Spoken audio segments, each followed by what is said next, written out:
aí, esse é o Pedu Comenta de março, para quem tá muito perdido em atualidades, porque tem que estudar matemática, decorar as fórmulas, as coisas difíceis e não sabe o que está acontecendo no mundo, então a gente fez um cenário de jornal, só que com natureza. Que risada falsa. Foi falsa. Até mesmo porque março foi um mês muito pesado, aconteceu muita coisa, né? Exatamente. E a gente vai fazer um resumo para vocês. A gente selecionou as principais notícias de março pra gente tentar aí mostrar pra vocês que você tem que olhar, que você tem que ver. É um top 8. Top 8? Top 8 você melhores notícias. Certo, porque a gente é de humano. A gente vai descobrir até o final se tá certo, se é top 8 mesmo. Às vezes não é, mas não tem problema. E a gente vai começar com as eleições na Rússia. No dia 18 de março teve eleições na Rússia. E quem ganhou? Quem, Alexandre? Quem ganhou? Aquele mesmo que ganha há 30 anos. 25. 25. Uma pequena correçãozinha. Exatas. Exatamente. Difícil, né? Vladimir Putin ganhou mais uma vez, o que já era esperado. Parece que foi quase um referendo, só pra tipo assim, legitimou o governo. Tá valendo. Tá valendo. Com isso, o Vladimir Putin, se ficar até o final do seu mandato, até 2024, ele vai somar 25 anos no poder da Rússia entre primeiro-ministro e presidente. A única pessoa que ficou mais tempo no poder foi Stalin, que ficou 29 anos. O que acontece? A campanha, apesar de ele ganhar 67% da presença das pessoas nas urnas e 76% dos votos, apesar disso, há controvérsias, há acusações de manipulação das eleições, porque a Rússia está aí no centro dessas acusações de manipulações no mundo inteiro. Exato, né? Por exemplo, Estados Unidos, Trump, 2016. E agora que a gente tem, qual que é o desafio do Vladimir Putin? Primeiro, fazer um sucessor, porque depois desses próximos 6 anos ele não pode mais concorrer. Até que, enfim, só se ele fizer uma lei para concorrer, também pode ser. Ou ele faz o sucessor, ou ele faz uma lei para concorrer. Isso. E a economia, que não vai lá tão bem. Tá melhorando agora, pretende, tem uma projeção de melhora com a Copa do Mundo, entretanto, ainda não está nos seus melhores dias, porque a Rússia depende de petróleo, depende de gás natural, e essas coisas estão com preço lá embaixo já faz um tempo, desde 2014. Então, da Rússia é isso, fica ligado, porque é uma superpotência e tá o tempo inteiro aí na mídia. Né, Lê? Exatamente, pessoal. Pessoal, a próxima notícia, que tá ali bem perto, né, mais ou menos ali do dia 13 de março, é a morte do físico Stephen Hawking, né? Então esse mês aí a gente acabou perdendo um dos maiores físicos, né? Um dos maiores cientistas da história, e é muito interessante porque o Stephen Hawking ele tem vários pontos que valem a pena a gente citar para vocês ficarem ligados, né? Primeiro de tudo, o que a gente sabe é que ele lutou contra uma doença degenerativa, falaram que ele poderia durar no máximo 3 anos a partir do laudo, mas ele acabou passando ali dos 40 anos com essa doença. Então, e ao mesmo tempo que ele lutava contra essa doença, o interessante é que ele revolucionou a ciência, né? Talvez o principal ponto que a gente possa comentar é que ele trouxe, né? Ele popularizou a ciência. Ele pegou ali, transformou... simpáticozão. Exato, simpático, sempre na mídia. Dentro da limitação dele, ele é o mais legal de todas as pessoas. Porque Com ele certeza. faz uns comentários muito bons. Ele sempre fazia essa questão de estar na mídia, de estar falando, de estar atuando ali. E o maior exemplo disso, eu acho que são os livros dele que ele fez com uma linguagem super acessível, justamente para democratizar esse mundo acadêmico, principalmente dentro da física, né? Que para muita gente é impossível, ainda mais ele que mexe com essas questões física quântica e tudo mais. Inclusive impossível, acho impossível. Mas os livros são bons mesmo. A Breve História do Tempo, né? O Universo Uma Casca de Nós. Então esse é uma grande contribuição que o Stephen Hawking deixou aí, justamente que é essa democratização, popularizar a ciência, né? Trazer esse discurso científico para a sociedade como um todo. Isso é muito interessante e várias pessoas ao redor do mundo fizeram questão de marcar isso, né? Quando da morte dele. A gente teve, inclusive, né, algumas incoerências, como o próprio presidente Michel Temer, que fez questão de acabar com a ciência no país, né? Deteriorar ela em várias formas, exaltando a figura dele, um pouco contraditório. Mas o que vale muito a pena a gente citar também é que o Stephen Hawking, pessoal, ele teve uma grande participação no caso Israel-Palestina. Ele é uma pessoa, né, como a gente sabe, influente e que ao longo do tempo, principalmente ali nos anos 2000, começou a tomar o lado da Palestina. E em especial, em 2013, ele foi convocado para participar de um congresso, de uma reunião científica em Israel, um dos maiores congressos científicos do mundo, e ele boicota esse congresso. Isso é muito simbólico, muito importante. Muito simbólico, ele boicota e ele fala que ele está boicotando por causa da causa palestina.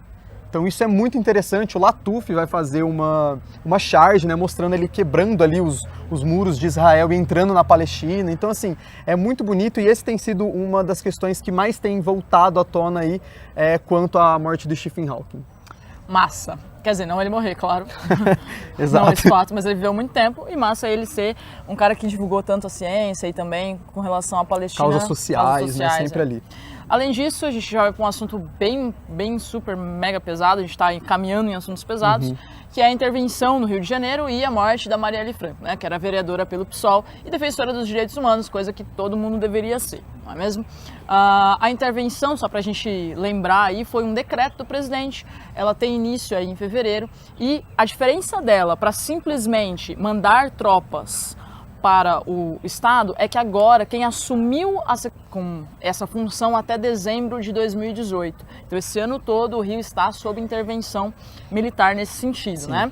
E a Marielle tinha sido, agora né, a relação entre os fatos aí, ela tinha sido nomeada, e a Marielle tinha sido, agora né, a relação entre os fatos aí, ela tinha sido nomeada para justamente fiscalizar né, a relatoria, né, fiscalizar a ação desses militares no Rio de Janeiro.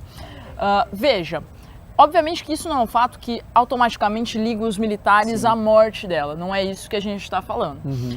Entretanto, é importante a gente notar que ela é uma figura muito emblemática e defensora, não Sim. apenas de bandido, como saiu inúmeras vezes na internet, com uma série de notícias falsas sobre ela, mas uma defensora dos direitos humanos, ou seja, de policiais, de pessoas que cometeram crimes, enfim, de todas as pessoas que tinham seus direitos tirados. Inclusive tem relatos, né, da Marielle, defendendo causas policiais no Rio de Janeiro, porque a gente sabe que a polícia no Rio de Janeiro, ela também é uma das mais prejudicadas nesse contexto, né? Sim, mata e morre muita gente, né? Enfim.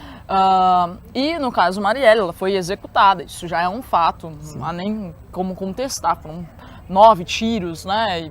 Sem um assalto, sem nada assim.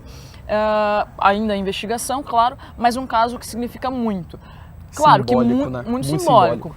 Claro que muitas pessoas se levantaram pela justiça, né? Vários protestos no nosso país com relação a isso, muito importante, mas também muito silêncio de alguns políticos e quem não ficou em silêncio, alguns deles falou asneira, como foi o caso do deputado Marco Feliciano, que fez uma entrevista para o Pânico TV e falou que ela é apenas mais uma. Então fez aquele coro que estava na internet, ele percebeu que isso tinha repercussão na população, ele falou assim, ela é apenas mais uma, cadê as outras, onde estão os defensores de direitos humanos quando as outras pessoas morrem? Na verdade, ninguém estava em lugar nenhum, parece, né? É o primeiro ponto. Mas segundo que essa é uma execução de uma pessoa que defendia outras pessoas. É por isso que tem significado a morte da Marielle, a execução da Marielle. E foi falado muito, né, da relação dela com um empresário que morreu no mesmo dia, na frente do filho e tudo mais. O pessoal, estão falando dela, mas não estão falando desse empresário. É justamente por isso, porque esse empresário foi claramente um assalto, levaram coisas dele e tudo mais. E que, assim, é uma fatalidade também. Claro. Só que a questão da Marielle é que é muito simbólico. Disputando morte, né? Exato. Isso que é bizarro no nosso país. E a Marielle foi o simbólico. Ela era uma mulher que veio, uma mulher negra, que veio de uma comunidade do Rio de Janeiro, né, da Maré, e chegou muito longe, né, dentro desse contexto. E aí uma execução dessa é muito simbólica, é muito triste. Isso nos lembra aí, né, relatórios da Anistia Internacional, que no ano passado mais de 60 defensores de direitos humanos foram mortos no nosso país, né, pessoas que levantavam essa bandeira dos direitos humanos. Houve também uma discussão na internet de direitos dos humanos, que é uma discussão bastante complexa, né? A Declaração Universal dos Direitos Humanos faz 70 anos em dezembro desse ano. Parece que a gente ainda está agatinhando, eu falo. Que a gente ainda está num caminho muito lento com relação a esses direitos todos, porque a gente já está discutindo para quem são esses direitos. Esses direitos são direitos fundamentais, são direitos inalienáveis de todos os seres humanos, e não apenas de alguns seres humanos. Né? Então, caso para, de novo, não só ficar ligado, mas também cobrar das autoridades brasileiras uma investigação séria, que os culpados de fato sejam punidos com um julgamento, que seja justo, etc., como ela bem mesmo defendia. Né? E agora, Temos Bom, um pessoal, tema... agora um tema um pouco mais leve, mais com um resultado, né, mais feliz, que foi o Oscar desse ano, né? O Oscar. O Oscar. No dia 4, pessoal, a gente teve aí a cerimônia do Oscar, que ele pode não ser, né, a premiação de cinema mais importante, mas ele com certeza é a que tem mais visibilidade. Né? Então o Oscar ali, ele é um evento que acontece anualmente ali, né? E é um evento mesmo que todo mundo para assistir. E por que esse ano foi muito interessante? Porque nos últimos anos de Oscar aí, a gente teve uma série de polêmicas, né? A gente teve o Oscar So White, né? Onde não tínhamos a representatividade de negros, latinos, indianos nas diversas categorias, né? Ator, diretor, roteirista, como se o mundo atriz. fosse estadunidense. Exato, né? Estadunidense e caucasiano. Né? Exato. E esse ano foi muito interessante porque o Oscar ele teve uma série de pontos positivos. Talvez esse tenha sido o Oscar aí mais diversificado dos últimos anos. Talvez da história seja muito, mas pode ser. Né? Porque a gente teve o primeiro diretor negro, o primeiro roteirista negro a ganhar um Oscar, que foi o Jordan Peele pelo Corra, que também era um filme de questões raciais indicados ao Oscar de melhor filme. A gente teve uma diretora indicada, a 5ª diretora a ser indicada na história do cinema. Todos os anos, 5 diretores são indicados. Essa é a 5ª mulher a ser indicada. Então, assim, isso é muito significativo. Conta, mas parece que é muito pouco, se você pensar bem. Em 90 anos de Oscar. 90 anos, acontece todo ano são 5 Exatamente. E ela é a 5ª mulher. Não precisa ser bom em matemática para entender o que isso significa, né? Exatamente. Que foi a diretora de Lady Bird. Então, assim, várias outras questões. A gente teve o ganhador, né, de melhor diretor, que foi o Guillermo del Toro, um mexicano. Isso é muito importante. Ele fez questão de comentar, né, fazer um discurso ali sobre imigrantes quando ele levou o Oscar de melhor diretor e de melhor filme, né? Ele era o produtor também, ele acabou levando o Oscar de melhor filme. Então, assim, foi um Oscar muito diversificado e talvez o ponto mais importante é que ele seja o primeiro Oscar pós-caso Weinstein, né? O que foi o caso Weinstein? Foi um negócio que aconteceu ali no ano passado, em 2017, onde Hollywood simplesmente ergueu ali, conseguiu, de fato, depois de anos de luta, conseguiu deflagrar todos os casos, todos não, né? Mas uma grande quantidade de casos de abusos e assédios sexuais, né? Descobriu ali um modus operandi dentro desse sistema hollywoodiano e, mais do que deflagrar, conseguiu consequências, né? O Harvey Weinstein, que foi o acusado aí de inúmeros casos, ele era um gigante da indústria. Pensar, tipo, há 2 anos atrás, que o Harvey Weinstein um dia teria o que aconteceu isso, hoje... Assim, dá força, não é só por essa, claro que é por essas mulheres, mas não é só por elas. Elas são famosas, isso dá força para mulheres que estão sofrendo dentro de casa, para mulheres que enfim, têm uma dependência financeira em alguns momentos, e o marido usa isso para abusar, mesmo o marido, né, há o abuso sexual nesse sentido também, quando é forçado, enfim. Então isso dá força para muita gente falar. Então é um caso bastante simbólico, não só para elas, mas também em termos de mídia sobre o assunto, né? Exato, e aí isso acabou levantando várias tags, como Time's Up e o Me Too, que são 2 tags bem famosas que apareceram aí nesse Oscar. E assim, o fato da gente ter a Greta, né, que é a diretora de Lady Bird, indicada, o Jordan Peele, o Del Toro, toda essa galera lá e levando premiações, entendeu? E sendo indicados é muito importante, é muito significativo. E assim, todos os discursos sempre muito políticos, falando sobre o Me Too, sobre a falta de representatividade. Então, assim, parece que o Oscar começa a acordar, né? Exato, e assim, muito interessante. Dentro de todos esses tópicos aí de março, ele é um tópico muito interessante, muito bacana. Bom, além disso, a gente sabe que o relacionamento entre o Mark Zuckerberg e o Elon Musk não é dos melhores, né? Teve o caso do satélite, eles brigam constantemente na mídia, dão uns twitters, né? Que a briga deles dura 140 caracteres, agora um pouco mais, mas eu não sei esse número novo. E assim, briga no Twitter não, porque senão o Mark Zuckerberg teria compactando com o inimigo, que é o Twitter, mas tipo tudo bem. Isso. Mas eles ficam o tempo inteiro assim, eu faço isso, briga de mídia, não, pode deixar que eu vou fazer isso aqui. São 2 idiotas, assim, no meio de brigas, do jeito que eles fazem a briga deles. Mas dessa vez é uma briga super, super, super relevante e que foi bastante interessante de acompanhar. Sim. O Elon Musk disse que nem sabia que as suas empresas SpaceX, ótimo em inglês, e Tesla tinham perfis no Facebook. Ele nem sabia. Empresa dele. Isso é ótimo. Mas aí ele fez questão de deletar diante do escândalo, né, entre o Facebook e a empresa Cambridge Analytica. Nossa, o inglês está ótimo hoje. Que escândalo foi esse? Esse escândalo saiu esse mês, por isso que a gente está falando dele, inclusive. Desculpa. E foi um caso em que o Facebook deixou essa empresa pegar dados, né, dos usuários e a empresa utilizou para fins políticos. Como? Ela traçava perfis psicológicos das pessoas, bem Black Mirror. Perfis psicológicos e dava notícias, algumas delas falsas ou manipuladas, para convencer as pessoas ou a mudarem de opinião ou reforçar alguma opinião da pessoa e assim manipular eleições, como a dos Estados Unidos, e também o referendo de saída do Reino Unido da União Europeia. Tanto os Estados Unidos quanto o Reino Unido pediram explicações. O Mark só falou depois de 4 dias e ainda não explicou muito bem tudo. Disse que é o responsável de fato pela questão, que já tinha pedido para eles apagarem esses dados, já tinha recebido um certificado, mas na verdade já haviam muitas cópias disso. Sim. Então uma questão que está ganhando bastante destaque e surgiu algumas hashtags como para deletar o Facebook. Algumas pessoas fizeram isso, o Elon Musk, algumas pessoas famosas e muitos outros anônimos, fazendo com que o Facebook perdesse, só nesse tempo de ações, 165 bilhões de reais. Eu não sei quanto que é isso, mas parece muito mesmo. Com certeza. E é um caso que nos deixa até meio com receio, né? Tipo assim, vou deixar minha conta no Facebook, mas o que está acontecendo lá? Enfim, de um outro assunto, que é o mecanismo agora. Bom, pessoal, outra questão bem interessante é o caso do seriado O Mecanismo, que lançou aí no dia 23 de março.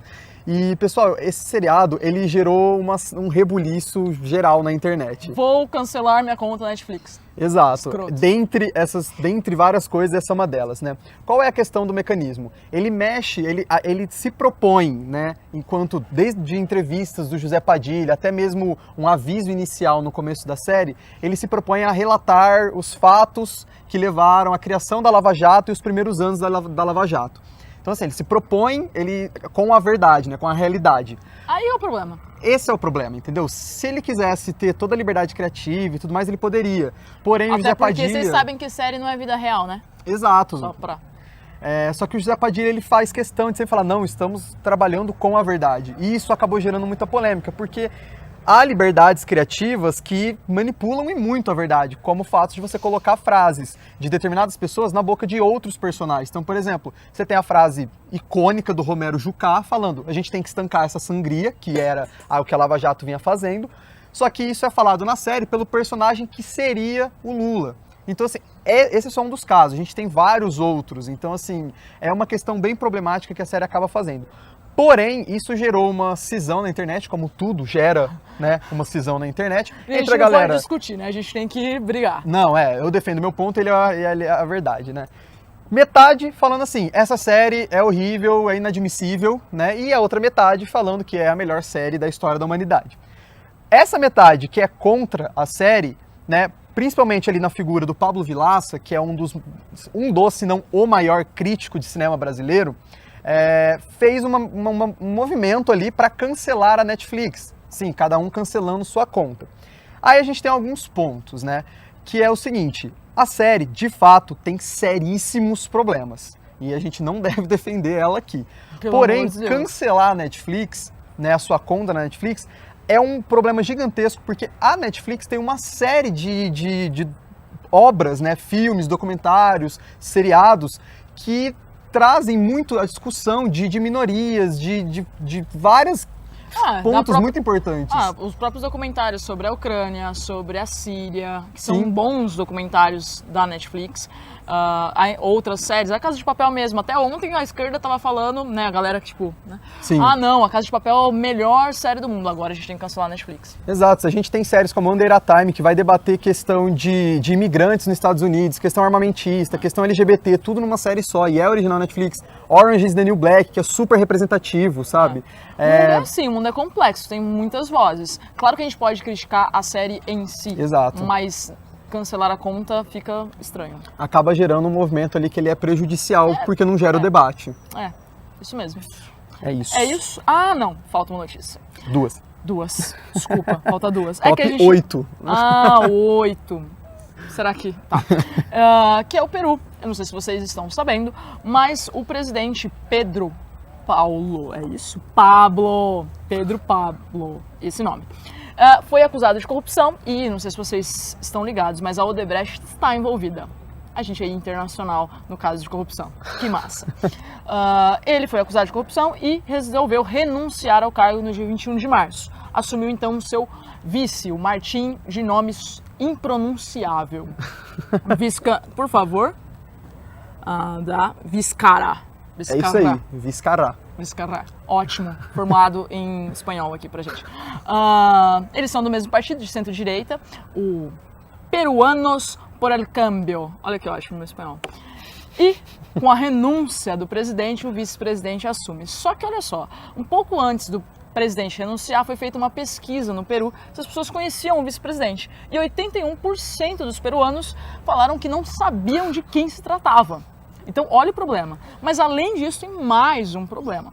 O Congresso é um Congresso baseado em oposição. Qual que é o lance disso? Ele vai ter que escolher novos ministros. E esses ministros precisam ser aprovados pelo Congresso. Sim. Então, ele precisa, de alguma forma, estabilizar o poder e convencer o Congresso a uma estabilidade política nesse momento. Vai ser muito difícil, não há certeza que ele consiga terminar o mandato em 2021, que é quando está previsto. Então o Peru, país que inspira aí cuidados pelo menos dar uma olhada no Peru nos próximos dias, porque as questões ainda estão muito evidentes e sem nenhuma solução. Sim. É interessante ligar todos esses casos de corrupção acontecendo na América Latina, mais uma onda, né? A onda neoliberal, sim, depois a onda vermelha e agora a onda parece da corrupção.